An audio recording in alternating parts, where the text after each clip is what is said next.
Man, I still can't even process what we just watched: Brazil's last gasp triumph, the Houston turnaround.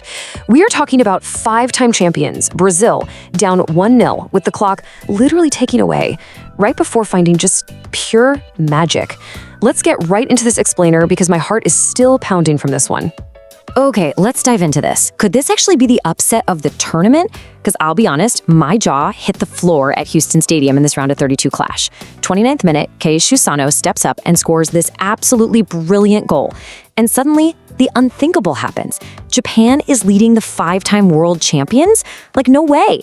And here's the thing. Japan didn't just score and crumble. They bravely held that gritty 1-0 lead all the way to halftime. You could literally feel history unfolding on the pitch. I think every single one of us watching was wondering, are we actually witnessing the ultimate underdog story unfold right in front of our eyes? But then we hit the second half. The giant wakes up.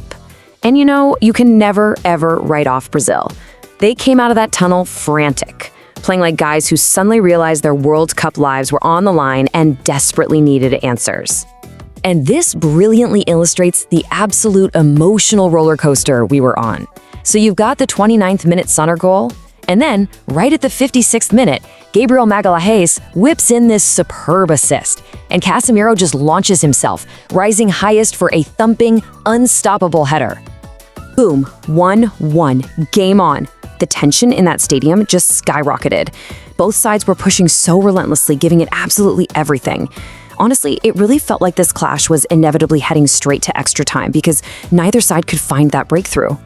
Let's move to 95th minute magic and see how this builds, because this is where things get completely unhinged.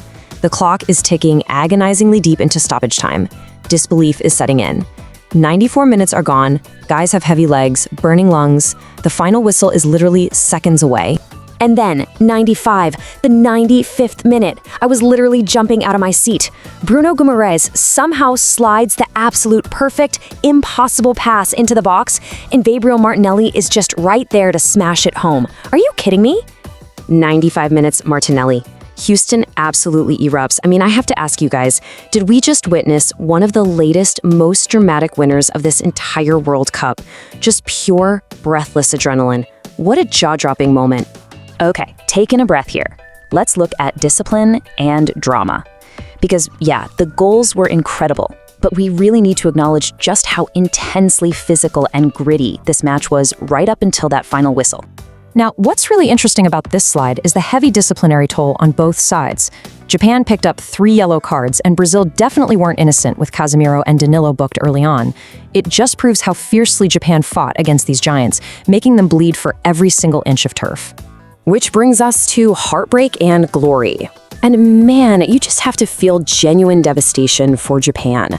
What a monumental effort, right?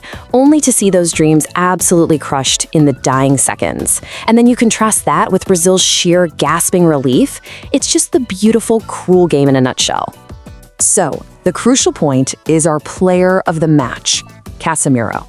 And he rightly takes that home. It was a completely commanding midfield display, obviously capped off by that massive tournament-saving equalizer when his country needed him the absolute most. Up next, Brazil takes on either Côte d'Ivoire or Norway on July 5th in New York. The surviving champions march on to the round of 16. The dream of a 6th star is still alive, but wow, they barely survived that scare. So I gotta turn it over to you. Did Japan deserve more after that heroic effort? And honestly, how insanely good was that Martinelli winner? Drop your raw thoughts in the comments. Let's talk about it. And if you're loving these World Cup explainers, don't forget to hit subscribe so you never miss a moment of the drama. See you next time.